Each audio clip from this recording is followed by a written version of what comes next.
My name is Lieutenant Colonel Justin Cuff. I'm today's host of Thinking Inside the Box, the Gauntlet, the podcast of the Operations Group at the National Training Center at Fort Irwin. As part of NTC's Warrior Chronicles, the Gauntlet drives warfighting by talking to leaders from our joint force, talking about the crucible of ground combat, leadership, training, and fighting at the crown jewel of our Army. Today I'm sitting down with Captain J.J. Howse, Charlie Battery Commander, 23FA, Captain Megan Winston, the FSC Commander of 23FA, and First Sergeant Zachary Platt, the First Sergeant Alpha Battery, 23FA, to discuss Rotation 2601. The mighty gunners are on the net. We're super happy to have a discussion today really about warfighting, right? And take it down a level where the rubber meets the road at that battery, company, commander, first sergeant level. Because as we've seen with rotations, that the battalions are really here to learn, the brigade to learn and grow, and that battery and company are growing. But what's going to make or break the rotation are really at that company and battery and platoon level, right? Can they be in the right position, ready to fire? Can they deliver those commodities on time? If we can get those functions right, the rest we can continue to grow as an organization. Before we kick it off, I turn it over to you. Just want to introduce yourself. Hey, yes, sir. This is First Sergeant Zachary Platt, 23FA Assassin Battery. Thank you for having me on.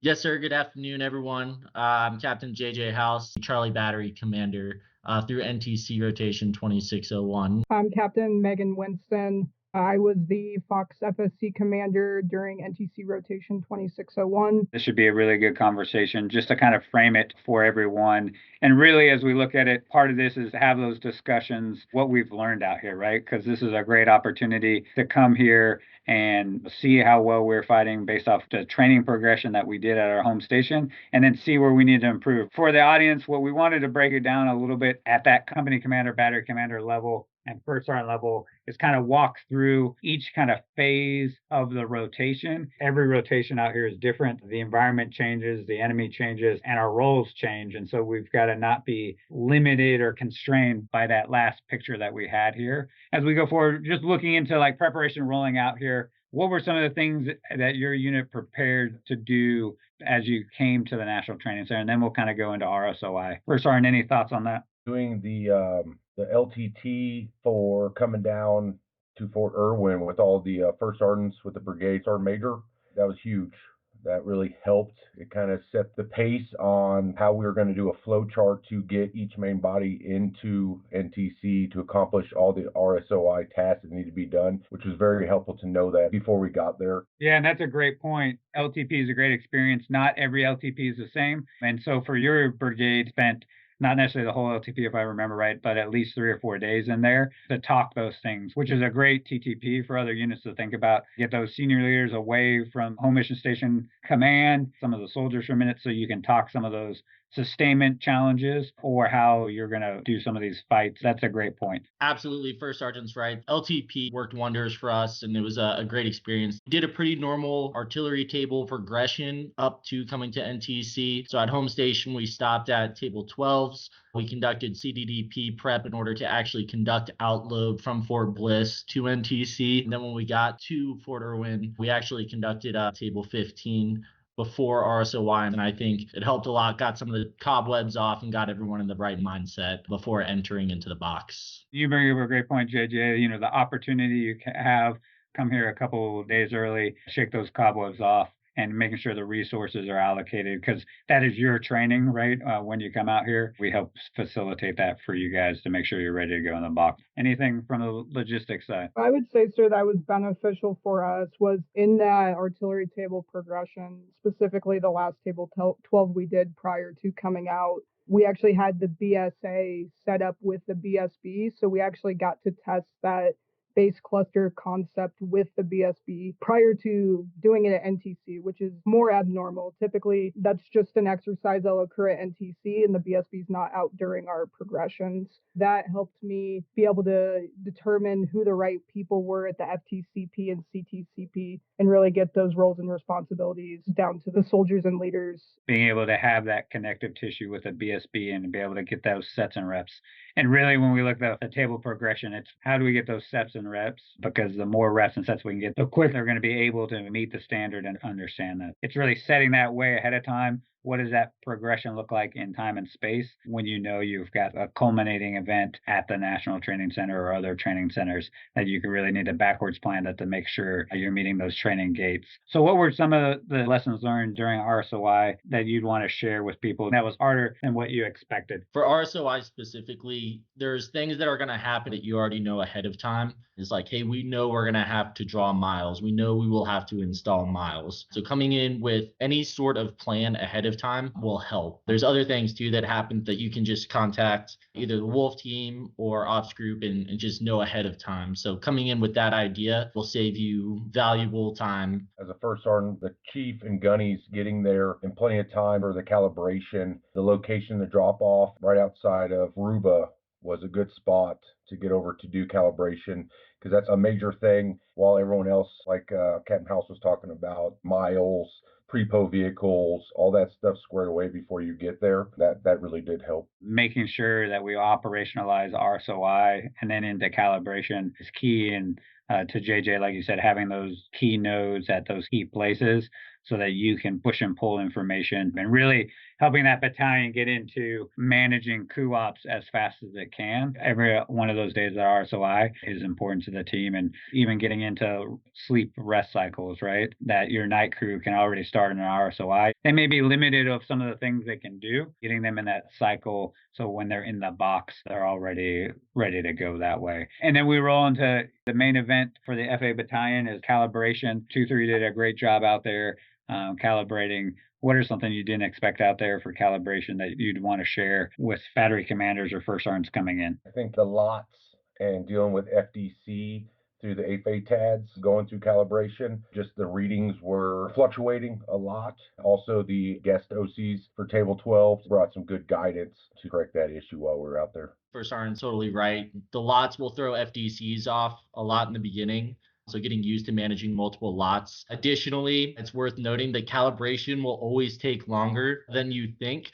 So making it an operation like we talked about before, getting out there as early as you can to allow you that time to calibrate the lots. There will be problems that occur, and then it's just fighting through those problems as quickly as possible so you don't have to use time later down the road to calibrate. Just making sure that you have that time incorporated and that you're operationalizing calibration, and I think it'll be just fine. Home station training, right? How do we replicate multiple lots? When you come here, you're going to get multiple lots and not necessarily see the full effect of all the ammunition you could have, but at least a larger challenge than we see at home station. How do we replicate that at home station is probably crucial as we look at preparing for the National Training Center. But Megan, how about ammunition management? I think it's a valuable opportunity to get in those reps of running log packs, conducting an LRP or R3Ps, just to get those reps in prior to going into force on force. I think a lot of it comes down to, like we talked about, that timing of it, getting out there early and being able to understand what ammo we have on there is important. JJ? Calibration being very much like an NCO-driven event. It is a moment for the officers to get out of the way and let NCOs do what NCOs do in the field artillery. Letting them do that definitely led to success. This should be the non-commissioned officer's bread and butter. They can roll out and do this calibration and be able to collect the data. And there are some challenges there where we go back to just PCIs on making sure our equipment's in place. We can either make it a super complicated operation or a simplified one to make sure really we're completing the task and that is getting the calibration readings so that we can go on into live fire. And then we transition into force on force. And this is where we'll probably hold a lot of the conversation of what are those lessons that we learned and really focus on the fundamentals. If we can be good at the fundamentals, we can be really good at our job. Because at the end of the day, it's being in position ready to fire at that right place and time to support that maneuver. First Sergeant, what do you take away from force on force? Big thing from my battery during force on force was the communication between FDC and the gun line. The platoon leadership went back and forth, day shift, night shift, with taking over the battery itself for movements, and that was very good. I think the one thing we could have done better was the RSOP portion of going through force on force and being in the box. The time from march order to in position ready to fire was very quick a lot of times. So a lot of the RSOPing was through the MMCS, which MMCS is the Mounted Mission Command software. It didn't hurt, but it kind of put us in a blind side when we went into the PAs. We never found ourselves in any bad situations during that. But if we would have got out and the gunnies did a good RSOP with the commander and got some good spots, I think the in position ready fire times would have been better, but I think our communication with the battalion FDC would have helped more. Just kind of get a better outlook on when the next in position ready fire time was during that battle. But I think that was the good and the bad for us. You bring up a good point about RSOP. I think we'll thread in that in a minute, just the importance of RSOP, maybe some of the challenges we see, and maybe what the future of RSOP looks like for a battery. JJ, any thoughts? One thing personally, I would offer this to any current battery commander or future battery commanders is you can't do everything. At some point, you will have to sleep. You will have to eat despite your best efforts. Just defining your priorities and making them clear to your subordinates is going to be crucial. So it's not enough to just say, hey, priority number one right now is maintenance. Well, maintenance can mean a lot of things. Are we doing crew serve weapons maintenance, comms maintenance? Like, what does that mean? So having that clear priorities of work for your battery defined, I think will pay dividends, as well as the roles and responsibilities. People will have to do things outside of what we normally consider their duties, right? Or things we don't think about.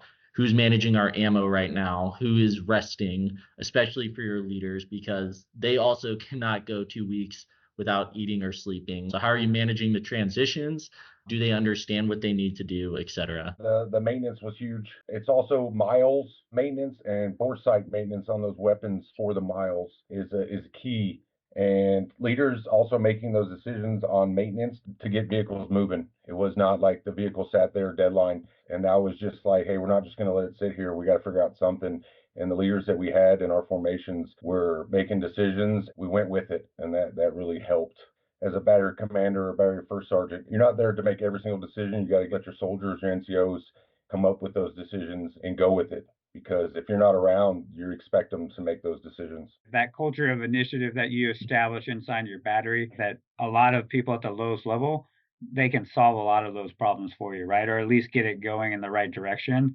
So establishing that culture is really important, especially as we see here in the National Training Center. Leaders can't be everywhere. Do we understand our roles and responsibilities? Have we rehearsed what those look like? Understanding those timelines and priorities of work. So how have you seen inside your organization, or maybe in other organizations you've seen maybe do it better, to really make sure that those subordinates understand, hey, the timeline for today is this, and here are the priorities? For mine, when I'm not doing log packs and stuff, just going around and just spot checking and asking questions, so everyone all the way down to the private knows exactly what their roles and responsibilities are during this whole box. And that power of presence, as we talk about, right? We can't be reactive leaders. We've got to be proactive leaders. And so, as you said, that ability to move around and have those conversations with leaders and also soldiers, that they understand what those priorities are and they change, right? So having those touch points are important. So it definitely starts with making sure you understand your higher headquarters priorities, right? So taking those and then nesting yours in with them to make sure they get down to the lowest level. A back brief can go a long way. So once you put out those priorities, just getting that back brief from your leaders to say like, hey, yep, you guys got it. Go ahead and continue mission. Let's get after it. The resources you have available and the power of getting on the hand mic and being able to have that communication with a leader or subordinate where you can communicate those priorities and timelines, that they can see that and have it for a later date. But the importance too of just that face-to-face and the power of that, as we kind of talked with First Sergeant, that presence there and that simple back brief sometimes is important to make sure our leaders understand what they're responsible for. Megan, what are some of the key takeaways during your rotation? Well, the discussion with roles and responsibilities, what's unique to an FSC is we're split into two different nodes with the Field Trains Command Post and the Combat Trains Command Post. Something we did prior to going out was holding an LPD with my leaders, understanding what their roles and responsibilities are at each node. As well as on log packs, they would always go from the FTCP to the CTCP, and I would use that opportunity to stop at the CTCP, make sure they understood what was happening in the operation, and at times even changing up who was at the CTCP versus the FTCP based off of what was working and what was not. And then something else we did very well was night drivers training prior to going out. Definitely paid dividends out there during our log packs. Situations happen, and there were times where our log pack times got desynchronized, causing us to have to do log packs at night. But we had nobody lost. I believe that's due to a significant amount of night drivers training before coming out. You invested a lot in that as you did your train up, the importance of that, because you knew the potential of driving at night was high, especially for the FSE. And so you could probably see some of that pay off inside the box, right? Absolutely. Also, during our artillery table progression, it's also incorporating doing night LRPs so that you also get that experience then. And your night driver's training isn't just limited to driving around at night, but also executing that LRP, trying to find that link up point in the dark with NVDs on. And the investment too you did on your PLSs is making sure you had the right communications equipment. How did that help you? When I took over as the FSC commander, we had one operational JBCP, and then going into NTC, we had 5, which is it's an improvement. It's not as good as it can be. It'll continuously get better. However, having the distro platoon have the ability to see where they're at on the map, be able to talk to me during the log packs, it was significantly more helpful. And things were rapidly changing too. There was at one point where LRP grid had changed in the middle of movement, but I was able to communicate that to my distribution platoon leader, who was able to change course and be able to get to that grid. So that was extremely helpful for us. And I would urge every FSC commander to start building that readiness prior to coming out. That was a huge investment, but that was one of your priorities to have success out there. So some blood, sweat, and tears during the months to get it there. But like you said, you probably saw that paid dividend. And then you or First Sergeant went on like every convoy, right? We would switch on and off, but one of us was on every single log pack. What benefit did you see from that? The ability to see friction points that were occurring, and specifically talking about class 5 ammunition, being able to go to those R3P spots, and from the log frago, it was put out what class 5 we would be issuing. But on site was where I got to see the friction with the batteries. The ammo we would be bringing did not match what the batteries actually needed. That gave me the ability to see any friction points either on the spot or make my way to the MCP to try to figure out and get the batteries what they actually need. You bring up one of my favorite topics, the fundamentals of fighting at the National Training Center for the Field Artillery. One of them is ammunition management. As we look at it, it's a challenge for that whole FA battalion organization, from that section chief who gets the round and helps deliver that count to that platoon leader, platoon sergeant, fire direction NCO, a first sergeant and XO who's helping manage some of those pieces, and a battery commander to help communicate it to the battalion staff who is trying to order the ammo right and deliver the ammo. But just thinking through ammunition management at your level or your organization's level, you've thought through it some more, maybe ways you would do it better if you came out here again. Pros and cons of live and dry ammo. I've been to NTC 4 times, from a PFC loading rounds to being a first sergeant. Doing table 12s last summer, we gave the gun line more ammo than they've ever seen. To help facilitate ammo trackers, bumping between gun line and FDC would have been a standard ammo tracker from the battalion. We should have trained at home station with before getting there. I think that would have helped the ammo count. Like every day they would do the ammo count, and somebody from the gun line from the FDC would not be bumping, so that would take them away. But our PLs and FIDOs, between fire missions, call on the radio and start bumping ammo, which really helped. They took initiative on that one. Ammo allocation by day or by battle would have helped. First sergeant tracking would have made multiple trips. There was plenty of times that it would be go to LRP, get ammo, come back, and then all of a sudden I go back again. The packages that the battalion track and what brigade was tracking were never the same.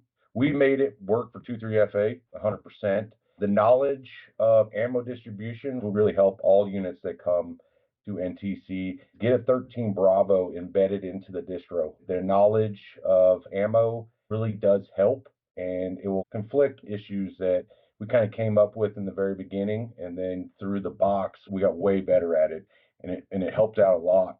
I didn't go back to my battery with the wrong fuses, the wrong ammo, what we didn't need or what my FTC didn't ask for. Having that 13 Bravo in the distro platoon, because nomenclatures versus Dodex, you've got to be able to translate those for everyone, is a powerful resource if you can do it. So that's probably a great TTP for units coming here to think about. Megan, from your side, how do you see the benefit of that?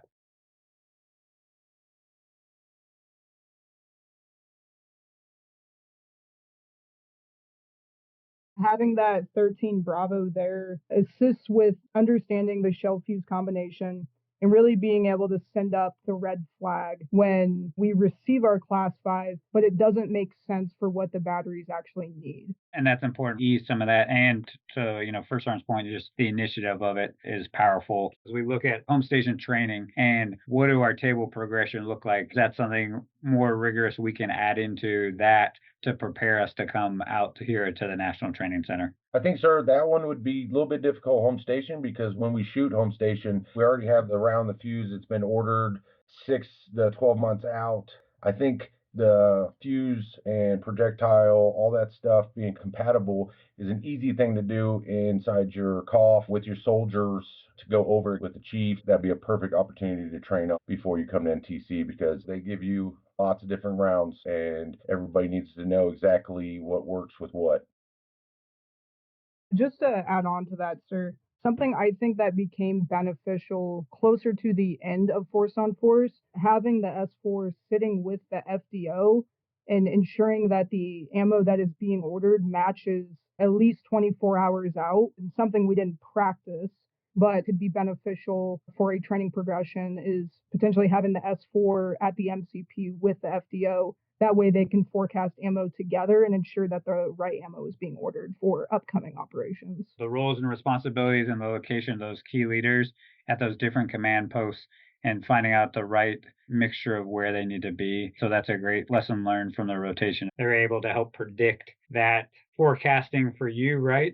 And I think one of the things we learned out of the Wolf Team too is artillery wants to know the exact moment of it all. Maybe we need to be a little bit flexible too. It may not be the exact number of rounds we're getting or type, but we should be able to adapt to that because the battalion can adjust fire missions based off what the final role that we're getting. No, all valid points. JJ, how'd your battery manage ammo? Ammunition management is not easy. The two things I would say about it is number one, having that tracker, but where does that tracker end? It shouldn't end at the FDCs, but it should be something that your PLs have, you have as a battery commander, your CATs, your PLSs. So having that shared tracker across echelons help.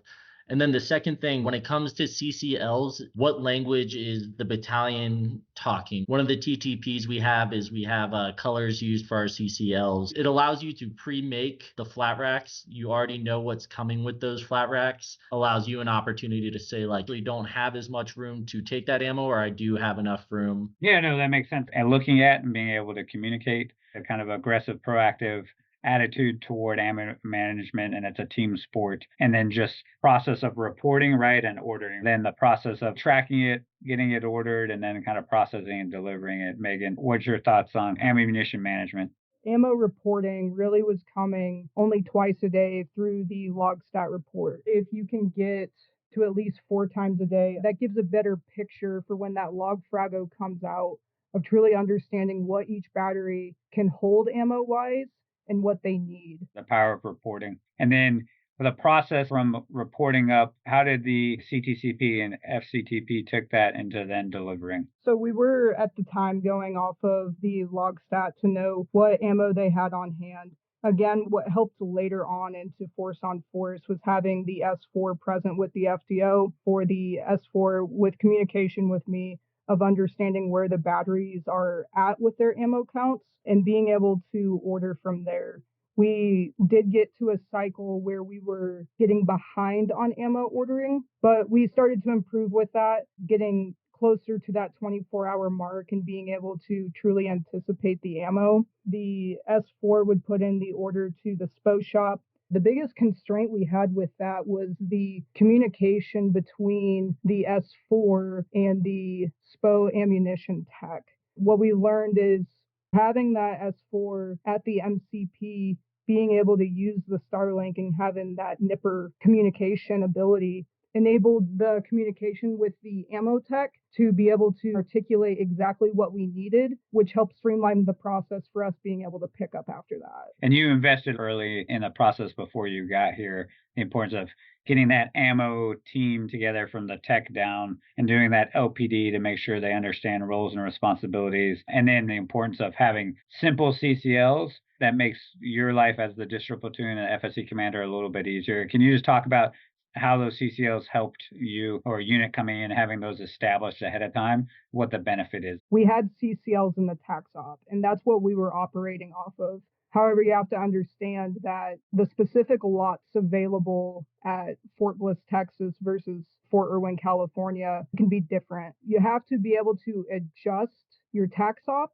based off of what lots are available at that location. We got the list of what lots were going to be available. It was at LTP. So we could have used that opportunity to update our tax op so that we're both speaking the same language and we know exactly what is going to be composed of that CCL. During the rotation, 2-3 was using caches to help augment some of the ammo distribution. Is that correct? We did execute one cache, sir. Did you find a good TTP or something you'd encourage or explore more? Ensuring everyone has the same communication of that cache location. It definitely can take a burden off the distro platoon after multiple log packs of delivering class 5 to be able to just drop it in a location, leave, and then be able to get in a rest cycle. Hey, First Sergeant, you had a thought? The reports she was talking about with ammo, getting ammo multiple times and their distro being there for us was very helpful. And the caches were good. I like those. If I needed to get a resupply, it wasn't going to be a long drive to get the ammo back to the gun line. And to your point, right, it's that push and pull in that relationship and get those quicker resupplies and maintain the fight. Kind of switching gears, the rotation had a really good operational rate for maintenance for the Paladins. What was the maintenance plan kind of going into the rotation, and then what were some of the successes keeping the guns in the fight? One thing that really benefited us was doing that table 15 prior to going into the box that tested the systems and gave us the time by mechanics to be able to surge and really get to standard. So that definitely put us in a better spot going into the box. And I believe we were able to maintain that strong OR rate throughout. The plan we went in with was having essentially a consolidated UMCP, kind of allowed us to have a surge team available there to surge on that equipment, get it up and running, and then get it back out to the battery. Symptom noticed, right? So you get someone there, the initial something wrong with this piece of equipment, and then, like you said, push it back or pull it back to that consolidated UMCP, get all hands on deck to get it back into the fight. I think that worked extremely well for us, having multiple subject matter experts in the same spot to be able to get that equipment up quicker and get it back out to the battery. And I also think how you guys maintain a battle rhythm for that maintenance meeting and log sync were important to make sure that you were getting 5988s on time to give some predictive logistics in ordering parts throughout the rotation. Absolutely, sir. That maintenance meeting served as a great face-to-face meeting. That's a great time for the batteries to bring in their 5988s with them to get them updated on the spot. Either First Sergeant or JJ, from your perspective, maintenance at that level, where were some successes or challenges you saw? At home station, having the gunnies work with the FMT with us in our battery to make sure we get all the excess parts that usually fail on our equipment, and just the operators' level knowledge of their vehicles really helped us with our success with our maintenance throughout the box. We had a small contact team with us at the battery. We had a heavy track mechanic as well as a wheeled mechanic. It made life easy because if any issues came up, they could go to the Paladin, they could check out what was going on. They would make that determination of, I can just fix this right here, right now for you, and then continue mission, or we do need to actually request 88 support. I think having that 88 consolidated with the UMCP and then just having that contact there to quickly troubleshoot and fix those quick things benefited us a lot in the long run. We appreciate the feedback of maintenance, because there's two ways of training out here at the National Training Center. Either we're training and we're getting better, or we're doing maintenance. That's a way to train too. And so I think you guys were able to have a good plan and had trained your maintainers with a good process to be able to then fight at the National Training Center. One thing to add on that with just dealing with the maintenance, just to stress to the battery command teams that listen to this, please stress like driver's training, but also stress self-recovery. That's huge. Just make sure you guys train up on that. For a new battery commander or first sergeant coming here in those roles and to vision those phases of the National Training Center, right? From getting here, doing RSOI calibration, which is that main event for the FA battalion, into force on force. And as we kind of close up, reflecting a little bit on the great rotation you had, what guidance would you give yourself leading up to this rotation based on what you know now? Captain Winston, what are your thoughts? Going into it as an FSC commander, have a sustainment plan in place, but don't be afraid to change it in the middle of force on force or in the middle of live fire if something's not working. Don't be afraid to move personnel from the FTCP to the CTCP or vice versa if they could be more valuable at a separate location. We've got to be able to change and adapt in contact, and sometimes getting wedded to a plan and you don't want to change something may be catastrophic, right? So I think that's a great advice. Cam Howse. Just to sum up everything I've said, sir, how am I or how are you as a battery commander giving those priorities of work? Do people understand their roles and responsibilities? And then the last thing, don't be afraid of failure. It's the National Training Center. At some point you will fail, and that is okay because that's what it's built for. It's just, what is your attitude, and then how are you learning from that and then moving forward? We're here to train and get better, and that's the key. See our challenges as we go through there, but as we can learn and get better every day. I always tell units, if you can see where you start and then see the progression where you end, and there's an increase in progression, that's what we come out here to do. First Sergeant. If you are going in as a platoon certification, start working at home station if you can, some battery movements, get as many hacks in as you can after a table 12 if possible. And my biggest one for all first sergeants is sustainment.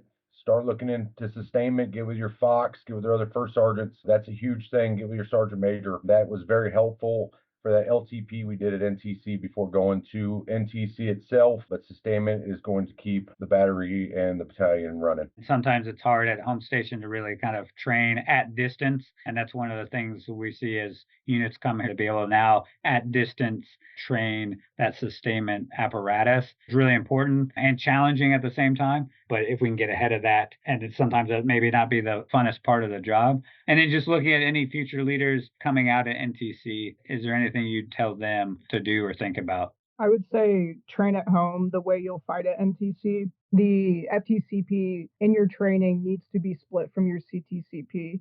And your CTCP also needs to be split from the TOC. What this allows is you to be able to stress those communication systems within longer distances that you will fight during NTC. I totally agree. Train as you fight, no matter where you're at. First Sergeant. Don't be afraid to make decisions. Everything moves so fast. Everybody's tired. You got to make those decisions for your soldiers because they'll keep fighting for you. And what's great here at the National Training Center, we can learn and we can talk about those decisions and learn and get better from those. So when it's doing it for real, we're better for that. JJ, any thoughts? Utilize TLPs, invest in your lieutenants. There's not a lot of opportunities in garrison to utilize TLPs, but in the field, the more comfortable they get in your home station training, the easier it'll be to execute once they're tired and hungry. Same thing for yourself as a battery commander. When you look at troop leading procedures, what do our PCCs and PCIs look like? And really defining those. And it's important as a battery commander or first sergeant is defining that at echelon so we know what we're checking.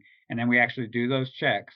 And then rehearsals, right? If we can do those two things, that's where we're going to make our money. What do our rehearsals look like? And then we've practiced them at home station. So then when we come here, we know what we're doing. We know what it looks like. And then those PCCs and PCIs, there's difference in a PCC and a PCI is really important. And then just last question to wrap this up. How has your training at home station changed due to the rotation? What lessons learned or have you applied or will apply based off this rotation? We worked together to create a training plan to essentially create an ammo section certification. And the purpose of that is for that ammunition section to be able to understand shell fuse combinations, CCLs, and compatible loads. It does help to know when to raise the red flag when receiving Class 5 if it doesn't make sense, and ensuring that you are receiving the ammo that the batteries actually need. That certification process at echelon, establishing what that is, holding to that standard so that we can gain that knowledge. And as we talk about, one of those fundamental principles, ammunition management, if we can get that ahead of the game and through a great idea of a certification process, can really help us. Managing training as a battery gives you an opportunity to manage things like transitions from hot to cold FDC, cold to hot FDC, as well as those work to rest cycles between platoon leadership, as well as that ammo management on a battery level. You can do that even in your motor pool. You can have a way to rehearse those things, have those conversations either on a whiteboard or a terrain model that maybe you can't go out all the time, but having through those discussions and getting those sets and reps there can help us, even if we can't maybe get out there as much as we want to. First Sergeant. We have been conducting Leaders Times training, going over comms, how to talk on a radio, dealing with ammo. We're trying to make that ammo tracker. We also been going over hide sites, working as a battery, but now we just have to change the environment up. Take those fundamental principles that you used here at NTC and adjust it to the new environment that you'll face. And that's key for what we do. Hey, this has been a great discussion today with first line leaders where the rubber meets the road here at the National Training Center and the impact they have at all echelons. I want to thank Capt Howse and Capt Winston and First Sergeant Platt for your time and exceptional insight today. I'm pumped for the future of the Army and the innovative ways in which we're preparing for the future. And as always, our observer coaches are on your team, and we invite you to look at our latest products and subscribe to our TAC Talks on YouTube and quick hitting lessons. Thanks for listening to Thinking Inside the Box, the Gauntlet, brought to you by the Warrior Chronicles. Lead, train, win.